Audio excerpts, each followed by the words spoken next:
Summary of the poem The Weary Blues by Langston Hughes. Langston Hughes's The Weary Blues is a powerful and emotional poem that captures the deep sadness and beauty found in African American music, particularly the blues.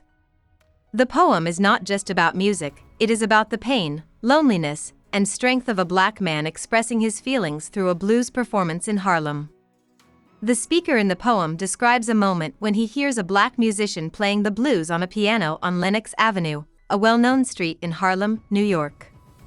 The mood is sleepy and dreamy from the very beginning. Words like droning, drowsy, and mellow help create a slow, lazy atmosphere. The music doesn't rush. It moves like someone rocking gently in a chair. This rhythm is important because it mirrors the way blues music sounds: slow, emotional, and expressive. The poem captures this rhythm in its lines, which often do not follow a strict meter. Instead of a regular beat, like an iambic pentameter, the lines move in a free, musical way. This allows the poem to feel more like music and less like a formal speech. Hughes also uses syncopation, a musical term that means placing stress on unexpected beats, which was a common feature of jazz and blues music. The phrase syncopated tune in the first line is important because it tells us that the poem itself will follow a musical structure that doesn't follow predictable patterns.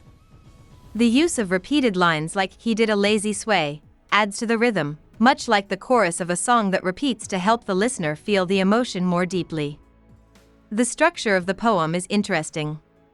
It begins with the speaker describing the musician and how he plays the piano. Then the poem shifts to the actual lyrics of the blues song the man sings.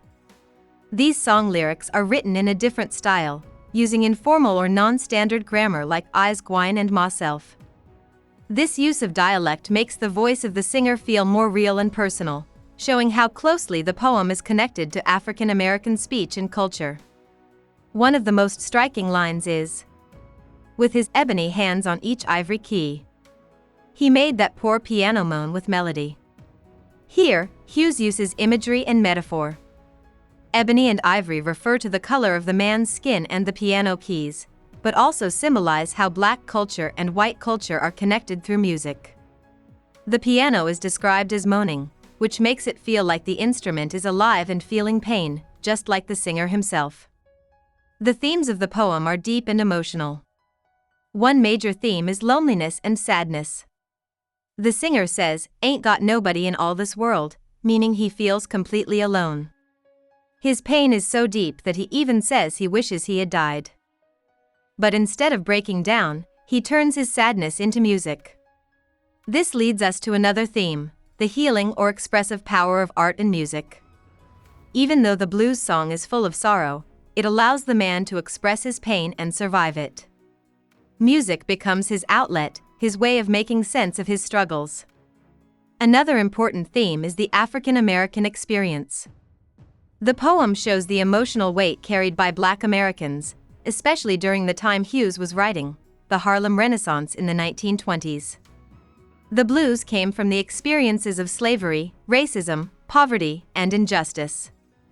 Through this one-man song, Hughes speaks for the feelings of an entire community. The sadness in the poem is not just personal, it's historical and cultural. The poem ends on a haunting note. After singing and playing all night, the man goes to bed and sleeps like a rock or a man that's dead. This ending is powerful. It shows just how emotionally exhausted he is. But there is also a kind of peace in this sleep. The music has allowed him to release his feelings, even if just for a little while. In conclusion, The Weary Blues is more than just a poem about music. It is a musical poem. Its rhythm, irregular meter, and structure reflect the sounds of the blues. Through vivid imagery, emotional language, and themes of pain, resilience, and cultural identity, Langston Hughes gives voice to the African American experience. The poem shows how, even in the darkest moments, art can express pain, connect people, and bring some comfort, even if only for a night. Line-by-line explanation of the poem The Weary Blues by Langston Hughes.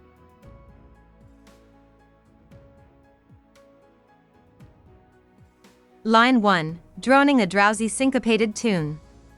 The poem opens with alliteration in droning and drowsy, instantly establishing a slow, hypnotic rhythm that mirrors the mood of blues music. The word droning suggests a continuous, monotonous sound, evoking fatigue or weariness, which ties directly into the title. Syncopated is a musical term referring to rhythms that place emphasis on unexpected beats, typical of jazz and blues. Hughes captures the sound and feeling of the blues not just through subject matter but also in the rhythm of the line itself. Notice how the line has a loose, flowing beat, without strict metrical regularity, echoing the free rhythm of a jazz performance. Line 2, rocking back and forth to a mellow croon. The second line builds on the musical imagery. Rocking back and forth describes the physical swaying of the musician, which is both literal and metaphorical, a symbol of immersion in the music and emotional turbulence. The phrase mellow croon adds a layer of softness and sadness, reinforcing the calming but sorrowful tone. The rhythm here continues to be fluid, more reflective of musical phrasing than strict poetic meter, helping Hughes bring jazz's improvisational spirit into verse. Line 3, I heard a Negro play. With this short, stark line, Hughes brings in the speaker's voice, he becomes an observer. The simplicity and directness contrast with the flowing musical descriptions, grounding the poem in reality. This line also connects deeply to the racial and cultural identity of the artist. Using the term Negro, common in Hughes's time, he acknowledges the musician's black identity, which is essential to the authenticity of the blues, a form born from African American pain, endurance, and creative expression. Line 4, down on Lenox Avenue the other night. Lenox Avenue in Harlem was a cultural hub during the Harlem Renaissance. By naming this street, Hughes situates the poem in a real location that represents black art, community, and vitality. The other night gives it a feeling of reminiscence or nostalgia, and the rhythm of the line adds a conversational, jazz-like cadence. Line 5, by the pale dull pallor of an old gaslight. Here, Hughes paints the scene in dim, tired light, pale, dull, and pallor all suggest lifelessness, mirroring the weariness of the blues. The image also evokes an older era, hinting at poverty and age. The long, alliterative phrase slows the reader down, making us feel the heavy, tired mood. Line 6, he did a lazy sway. This line brings back movement, lazy echoes drowsy from earlier. The sway shows how deeply the musician is engrossed in the rhythm, but also how burdened he is by emotion. The ellipsis suggests a lingering motion or a pause, mimicking the drawn-out notes in blues singing. Line 7, he did a lazy sway. Hughes repeats this line for emphasis. Like a refrain in a blues song, repetition enhances rhythm and emotion. It shows that the feeling and motion are constant, unchanging, like the sadness conveyed in the music. Line 8, to the tune "Oh Those Weary Blues." The poem now gives us the name of the song, Weary Blues. The blues genre itself is characterized by themes of sorrow, longing, and fatigue. Hughes uses the dialect form "o" instead of to retain the cultural authenticity and musical informality of the speaker or singer, giving it a lived-in, oral quality. Line 9, with his ebony hands on each ivory key. This line introduces a powerful visual contrast. Ebony and ivory not only describe the black pianist's hands and the piano keys but also suggest racial binaries. The metaphor also hints at the transformation of European musical instruments, piano, through African American creativity. The alternating black and white keys mirror themes of tension, harmony, and duality. Line 10, he made that poor piano moan with melody. Here, Hughes personifies the piano. It moans, suggesting the musician's sorrow flows through the instrument. The word poor implies the piano is worn or old, just like the performer and the setting.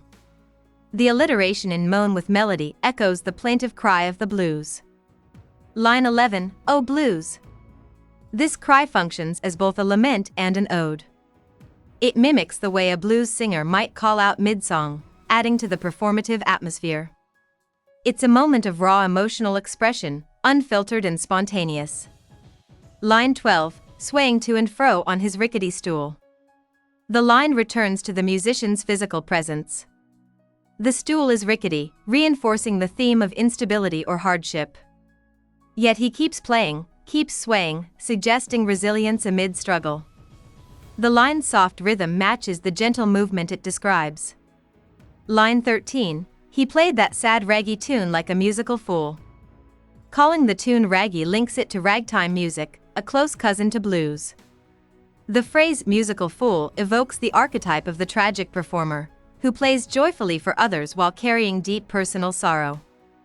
The line subtly critiques the expectation that black performers entertain while hiding their own pain. Line 14, Sweet Blues. Another exclamation. It emphasizes the paradox of the blues, sorrow that sounds beautiful. Hughes recognizes the artistic power in emotional suffering, how sadness can create beauty.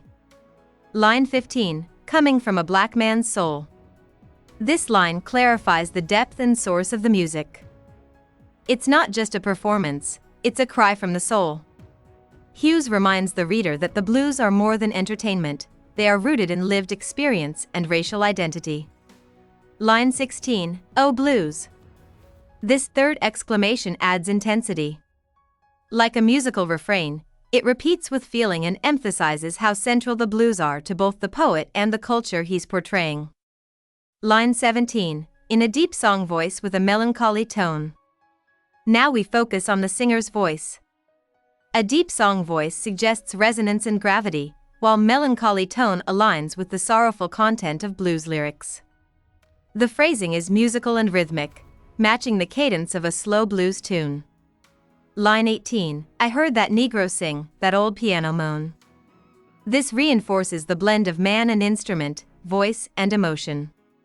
The piano's moaning echoes the singer's sadness. Together, they become a duet of sorrow. Line 19 to 22, Ain't got nobody in all this world. Ain't got nobody but myself. I's gwine to quit ma frownin'. And put ma troubles on the shelf. These lines form the lyrics of the blues song within the poem. Written in African American vernacular English, AAVE, they reflect authentic black speech and cultural expression. The singer confesses total loneliness and then promises to stop showing his sorrow, perhaps not because he feels better, but because he must endure. Putting troubles on the shelf is a metaphor for temporarily escaping hardship through music. Line 23, Thump, thump, thump, went his foot on the floor. Onomatopoeia captures the physical rhythm of the performance. The sound grounds the abstract emotion in something tactile and repetitive, like the steady beat of life going on despite sorrow. Line 24, he played a few chords then he sang some more. The interplay of voice and music continues. The word chords ties back to structure, just as the poem alternates between narrative and song, the performer alternates between playing and singing, emphasizing rhythm and repetition. Line 25 to 30, I got the weary blues. And I can't be satisfied. Got the weary blues. And can't be satisfied. I ain't happy no mo. And I wish that I had died.